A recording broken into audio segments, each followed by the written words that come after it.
नमस्कार दोस्तों, आप सबका स्वागत है आपके अपने चैनल गवर्नमेंट एग्जाम स्टडी में। दोस्तों, जैसा कि आपको पता है, हम लोग यूपी SSSC पेट की बूस्टर सीरीज लेकर आए हैं जिसमें आपको 10 मिनट में क्वेश्चन कराए जाते हैं। तो आज हमारा टॉपिक है वैदिक संस्कृति और कमेंट सेक्शन में ज़रूर बताइएगा कि आपके कितने नंबर आए। ठीक है, चलिए पहला प्रश्न है, आर्य शब्द इंगित करता है। तो ये किसको इंगित करता है बताइए?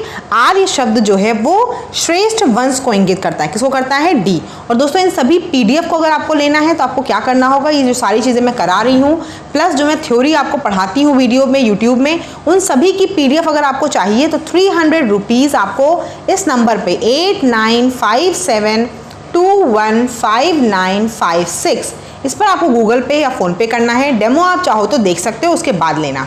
आगे देख लो, सेकंड क्वेश्चन क्या है हमारा, सबसे पुराना वेद कौन सा है? तो सबसे पुराना वेद कौन सा है, इसका आंसर सभी को मुझे लगता है पता होगा। 2 का क्या होगा? 2 का आपका B है। सबसे पुराना वेद कौन सा है? ऋग्वेद है। नेक्स्ट क्वेश्चन देखते हैं क्या है। नेक्स्ट क्वेश्चन हमारा है, किस वैदिक ग्रंथ में वर्ण शब्द का सर्वप्रथम नामोल्लेख मिलता है? वर्ण यानी कि हम लोग बोलते हैं ना, 4 वर्ण में चीज़ें हमारी डिवाइड, हमारे पूरा समाज डिवाइड है। सबसे पहली बार किस वेद में वर्ण शब्द का सर्वप्रथम उल्लेख मिला है? तो किस में मिला है दोस्तों? इसका क्या आंसर है? इसका आंसर है 3 का A, ऋग्वेद। और एक चीज़ और बताना चाहूँगी, यहाँ जो प्रैक्टिस सेट में आपको क्वेश्चन मिलते हैं वो सारे वही हैं जो एग्जाम में रिपीट होते हैं, बार बार आते हैं। पेट के लिए तो बहुत ही एग्जाम्पल सीरीज़ है। 4 क्वेश्चन देखिए क्या है आपको यहाँ पे सुमेल करना यानी मैच द फॉलोइंग है। ऋग्वेद किससे है आपका बताइए इसका आंसर। थोड़ा सा टाइम ले लीजिए लेकिन मुझे अच्छे से बताइएगा इसका आंसर और बिल्कुल सही बताइएगा। तो क्या है देखो इसका, ऋग्वेद में क्या है? ऋग्वेद में आपके श्रोत एवं प्रार्थनाएं हैं, यानी कि इसका क्या हो जाएगा? 1 हो जाएगा यहाँ पे आपका। फिर अगर बात करो आप दूसरा की क्या होगा, यजुर्वेद। तो यजुर्वेद क्या है? उसमें आपका कर्म कांड है, यानी कि यज्ञ वगैरह से संबंधित चीज़ें हैं। तीसरा क्या है? सामवेद। सामवेद में क्या है? संगीत में म्यूजिक की चीज़ें हैं। और चौथा क्या है? चौथा है आपका, चौथा देखो गलत लिखा है, चौथा है अथर्ववेद। अथर्ववेद में क्या होता है? अथर्ववेद में आपको पता है जादू टोना और जो भी आपकी औषधि वगैरह थी वो सारी चीज़ें थी। यानी कि ऑप्शन कौन सा मैच कर रहा है आपको दिख रहा होगा? A option. ऋग्वेद का श्रोत एवं प्रार्थनाएं हैं। यजुर्वेद का क्या है? श्रोत एवं कर्मकांड है। सामवेद का क्या है? संगीत में श्रोत है। और अथर्ववेद का क्या है? तंत्र मंत्र एवं वशीकरण है। तो 4, 2, 1, 3 ये क्या हो गया आपका? ऑप्शन हो गया। ठीक है, चलो आगे देख लेते हैं। नेक्स्ट हमारा क्या है? इसका A है। सभी लोग ध्यान से देख लेना, अच्छे से समझ लेना, मैं क्लास लूँगी तो आपको वहाँ से और क्लियर हो जाएगा। आगे देख लो। नेक्स्ट है, निम्नलिखित 4 वेदों में से किस एक में जादुई माया और वशीकरण का वर्णन है? तो अभी हमने पढ़ा ना, ऋग्वेद में क्या है? ऋग्वेद में आपको बताए गए कौन से मंत्र हैं, क्या हैं। यजुर्वेद में क्या बताया गया? कर्म कांड कैसे होते हैं वो बताया गया है। सामवेद में क्या बताया गया? साम से याद रखना है आपको, म्यूजिक। वहाँ पे आपको क्या है बताया गया कैसे इस चीज़ को गाना है, तो म्यूजिक का वहाँ पे है। अथर्ववेद में क्या है? अथर्ववेद में आपका औषधि, जादुई माया और वशीकरण वगैरह का वर्णन है। तो 5 का क्या हो जाएगा? 5 का आपका C हो जाएगा। चलो आगे देख लो। ऋग्वेद में कितने सूक्त हैं? तो ऋग्वेद में कितने सूक्त हैं बताओ, क्या होगा? 6 का A होगा 1028। ये रट लेना। ऋग्वेद में कितने सूक्त हैं? कई बार पूछे गए हैं, 1028 हैं। आगे देख लो। नेक्स्ट क्या हमारा 7th है, निम्नलिखित में से कौन सा ब्राह्मण ग्रंथ ऋग्वेद से संबंधित है? मैंने देखो आपको बता रखा है कि वेदों से संबंधित क्या होते हैं, उनके ब्राह्मण ग्रंथ हैं। तो यहाँ पे पूछा गया क्वेश्चन में ऋग्वेद में कौन सा ब्राह्मण ग्रंथ है, तो कौन सा है? 7 का क्या है? 7 का A है ऐतरेय और कौशितकी। ये दोनों किसमें हैं? ये दोनों आपके ऋग्वेद के हैं। ऐतरेय और कौशितकी किसके हैं ब्राह्मण ग्रंथ? ऋग्वेद के। तो 7 का क्या हो जाएगा? 7 का A हो जाएगा। आगे देख लेते हैं। नेक्स्ट हमारा, गोपथ ब्राह्मण किससे संबंधित है बताओ। देखो मैंने पूछा ऊपर वाला ब्राह्मण का क्वेश्चन क्या था उसका? ऐतरेय और कौशितकी ऋग्वेद का। गोपथ ब्राह्मण किससे संबंधित है बताओ? 8वें का क्या होगा? तो 8वें का आपका C होगा, अथर्ववेद।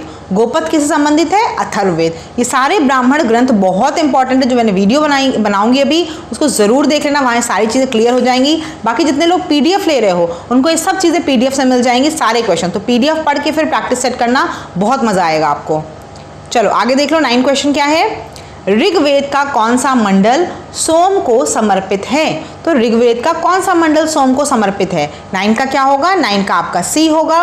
9वां मंडल, 9 का सी। 9वें मंडल में क्या बताया गया? सोम। सारे मंडलों के बारे में आपको पता होना चाहिए। ऋग्वेद में कुछ सारे मतलब जो इंपॉर्टेंट हमेशा पूछे आते हैं, जैसे गायत्री मंत्र कहाँ पर है, ये दशा वाला युद्ध हुआ था वो कहाँ पर है, ये इंपॉर्टेंट चीज़ें आपको पता होनी चाहिए। आगे देख लो 10 क्वेश्चन क्या है? उपनिषद पुस्तकें हैं। तो उपनिषद जो आपने सुनी होंगी, उपनिषद किसके ऊपर पुस्तकें लिखी हैं? धर्म पर, योग पर, विधि पर या फिर दर्शन पर। तो किस पर है? उपनिषद दोस्तों दर्शन पर लिखी हुई पुस्तक है। ठीक है, किस पर आधारित है? ये दर्शन पर है। आगे देख लो, नचिकेता व्याख्यान का उल्लेख कहाँ मिलता है? तो नचिकेता जो संवाद था आपने सुना होगा, वो कहाँ पे मिलता है इसका उल्लेख? ये सब बहुत इंपॉर्टेंट क्वेश्चन है, कोई भी इसमें ऐसा क्वेश्चन नहीं जो एग्जाम में ना आया हो, कई बार सब एग्जाम में ऐसा आ चुके हैं। तो नचिकेता व्याख्यान का उल्लेख कहाँ मिलता है? इसका आंसर सी हो जाएगा, कठोपनिषद में। 11 का क्या हो जाएगा? सी। कठोपनिषद में नचिकेता व्याख्यान का उल्लेख मिलता है। नेक्स्ट देख लो 12वां क्वेश्चन क्या है? आरंभिक वैदिक साहित्य में सबसे ज्यादा जिस नदी का वर्णन किया गया वो कौन सी है? क्वेश्चन यही है, आरंभिक वैदिक साहित्य में सर्वाधिक वर्णित नदी कौन सी है? तो किस नदी का सबसे ज्यादा बार वैदिक साहित्य में नाम लिया गया है? बिल्कुल सही, किसका लिया गया है? सिंधु का। सिंधु नदी आप देखोगे अगर वेद में सबसे ज्यादा बार उसी का वर्णन हुआ है, हर थोड़ी देर बाद आप देखोगे नदियों में तो सिंधु का नाम आया है। नेक्स्ट देख लो 13 क्वेश्चन क्या है हमारा? वैदिक नदी अस्किनी, अस्किनी की पहचान किस नदी में से एक के साथ की जाती है? आपको पता होगा पहले जो है सब नदियाँ वैदिक टाइम में कुछ और बोला जाता था, अभी हम उन्हें कुछ और नाम से जानते हैं। तो अस्किनी जो है उसको किस नाम से जाना जाता है अभी? किस नाम से जाना आता है? बिल्कुल सही, इसका आंसर होगा चिनाब। अस्किनी को किससे जाना जाता है? 13 का सी होगा। चिनाब नदी जो है आपकी, उसको हम क्या बोलते थे वैदिक काल में? अस्किनी बोलते थे। इन सारी नदियों का आपको नाम पता होना चाहिए, किसका नाम वितस्ता है, किसका क्या है, सुतुद्री किसका है, ये सब पता होना चाहिए। नहीं पता हो तो PDF पढ़ना, बाकी मैं वीडियो बताऊंगी तो वहां से सुनना। आगे देख लो, प्राचीन काल में निशाका को क्या माना जाता था? तो प्राचीन काल में जो ये निशाका था, निशाका क्या चीज़ होती थी? निशाका यानी कि हम लोग बोलते थे स्वर्ण आभूषण। प्राचीन काल में निशाका किसको मानते थे? स्वर्ण आभूषण को माना जाता था निशाका। अगर वीडियो पसंद आएगी चैनल को सब्सक्राइब जरूर कर लेना, कोई क्वेरी होगी तो कमेंट सेक्शन में पूछ सकते हो। ठीक है, बाकी आपको सब कुछ चैनल पर मिलता ही रहेगा। 15 का क्या है? प्रसिद्ध 10 राजाओं का युद्ध किस नदी के तट पर लड़ा गया? तो बताओ 10 राजाओं का जो युद्ध था वो किस नदी पे तट पर लड़ा गया? बहुत फेमस भी युद्ध था ये। बिल्कुल सही, 15 का डी हो जाएगा, परुश्री नदी पर। कमेंट सेक्शन में मुझे ये बताना जो परुश्री नदी है उसे आजकल हम किस नाम से जानते हैं। ठीक है, क्वेश्चन क्या है? परुश्री नदी को हम आजकल किस नाम से जानते हैं, इसका जरूर बताना मुझे आंसर। और कितने आपके क्वेश्चन सही हुए ये भी बताना। पेट में ऐसे ही क्वेश्चन आने वाले हैं तो इसलिए चैनल को सब्सक्राइब जरूर कर लेना, क्योंकि ऐसे ही क्वेश्चन प्रैक्टिस करके जाओगे तो एग्जाम में डेफिनेटली बहुत अच्छा करके आओगे। धन्यवाद।